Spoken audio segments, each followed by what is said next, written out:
Hey everybody. So, if you happen to see my previous video, you probably saw that I mentioned that I was going to be doing a spoiler review for the Backrooms. Well, this is that video. This is particularly to talk about that post-credit scene and talk about some stuff that I couldn't talk about in that spoiler review. So, without further ado, now I'm sure a lot of people have seen the movie, but in case you, one of the, I don't know, like 20s maybe that hasn't seen it, I'm gonna give you 5 seconds. Five, four, three, two, one. Let's go. Let's go. So the back room. So so the movie actually does begin with one of the I guess one of the workers there essentially like in the back rooms, and then the movie begins with a very found. The movie begins in found footage style, like Blair Witch, Paranormal Activity, District 9, stuff like that. It begins like that, where we see one of the workers there. He's looking at like like what could possibly be wrong in there, and then eventually, if I remember well, he gets dies. So then we see Clark, who apparently is like a store manager of a very crappy store apparently that sells like old cheap furniture. And then once he just then discovers that like there is like a where there's something in those walls that leads him to the back rooms. He then brings his co-workers actually with him, and I gotta say this too. Those two co-workers he does bring. I think it was I can't remember. I know the little girl was Kate, Cat K, something like that. I don't remember what her boyfriend's. I don't remember what her boyfriend or the other guy in the movie was, but eventually, so eventually, like we want that. So then we then find out that they try to get her boyfriend essentially, and then at some point later on, we do see, um, the other boy, Katie's boyfriend or whatever. We see him, in on this rope. They're trying to like see what could be down there, and then, spoiler, not only does he like die, but also they, like, like, like Chuck and then that girl are essentially dragged on with him down there, and then Mary, and then later on we do see Mary in this movie, and then she too, um, we also, and then later we see Mary, and then she is constantly just trying to tell Clark that like all of this is just like you're fine, and then all of this. Well, eventually, all of this caught up to her to where she finally goes into that store, and then, she goes to that store, and then she then realizes, oh, and then she finds out about the back rooms as well too, and then this is hands down the most disturbing, probably the most unsettling scene in the entire film, because there's like a moment where, because this is something I've actually noticed. Though once Mary is in those back rooms, the furniture. Because here's what, spoiler. Okay, when Clark first arrives in those back rooms, there's like tons of furniture there. But when Mary arrives there, that furniture is gone. So I knew something was up. And then, how am I gonna be able to say this without YouTube taking this down? Um, Mary gets, uh, when Chuck sees Mary again, Mary goes unconscious for a while. I don't really believe I'll be able to say it. I don't want to take it down. But like, and then when she wakes up, she's all tied up, and then this is that unsettling scene I was talking about a few minutes ago here, or seconds ago, where Mary's tied up. There's these these three weird looking people here, like all waxed, look like waxed up dolls, something like that. That was just very unsettling. Where we do generally see Clark just very messed up, like a descent into madness. He's generally just crazy in that scene, to where he just lost all of reality, and then we later then And then as well, and then I guess, and then a part of the Backrooms lore, Captain Clark, no, not Clark, like the actual captain, the pirate, will, he's actually a big giant apparently in the movie here.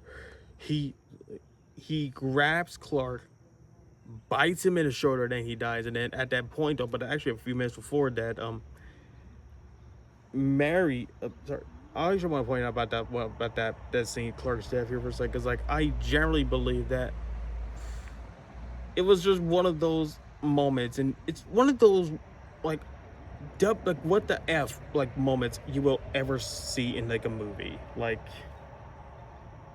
I mean, I'm sorry, I have to say that because like that scene is quite generally just one of the biggest like WTF like moments I've ever seen. And I'm not saying that's bad. No, it's just like really good, well done. But it's just wow, that is a scene that's never gonna leave my head. I can tell you that. But yeah, I mean, Mary is eventually tied up before Clark dies, and then we then see, and then later on we see that, of course, not only does she try to escape, but also though, there's just, and then she finds the worst thing possible. She was just in one house. There's tons of houses there, so by the time she finally finds a new house to hide in, she thinks it's back reality. It's not. So at some point in this movie, not only does she, well, I can't even say she didn't kill the actual captain. No, she just essentially makes sure he didn't catch up to her. So eventually, after that, once he's, so yeah, because I mean, the actual store that she was in, oh boy, it's closed permanently. So, and then after being questioned and asked, essentially, like, I mean, and then after being questioned and asked, we then see her in those same back rooms, just very different like those others. Yep. But also, one thing too I definitely really appreciate about this whole movie is how, if there's any movie, now I'm gonna say this right here, I'm not the biggest found footage person guy, but I generally believe that I really think it helped this movie a lot, because it just helped make the movie even more just creepy. Because it's just like, I know this is a movie, but there's parts of it where I generally feel like I'm just in some different world or something, where something like this could actually exist. So yeah. Now, the real question now, this is the main reason for the spoiler review, and also I can just talk about, but also though, now, because I will say this though too, I mean, now the main reason for that spoiler review is now gonna happen here. So I saw the Everything Must Go cut. It was promoted to be like 15, 16 bonus minutes. And this is going to turn into a rant, I'm sorry. Those 15, 16 minutes are the post and credits. There was no re-edits. Apparently, I looked into this movie. There was no re-edits.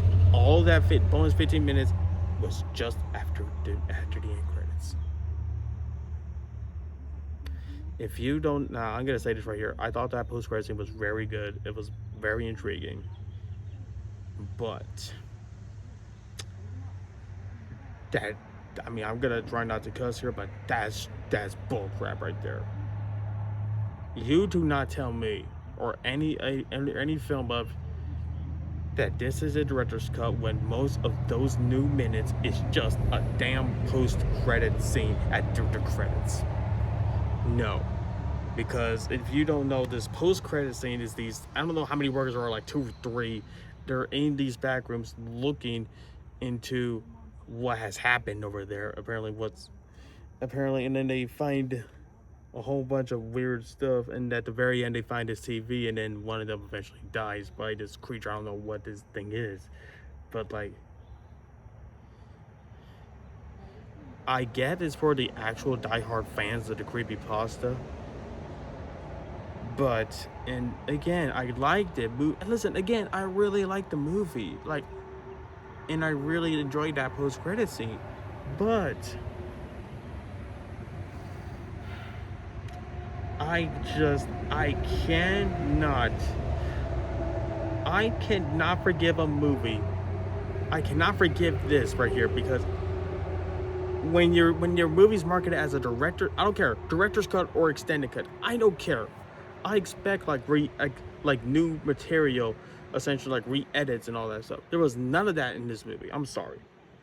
Like, this was essentially just like, you pay, like, I don't know, it's like, essentially, I don't know, I mean, I paid $10 for my ticket yesterday, okay? I don't know how many people paid to see that on opening night in like late May. I don't know, but it's like, but it's like, it was probably like $11-12 maybe, but it's like,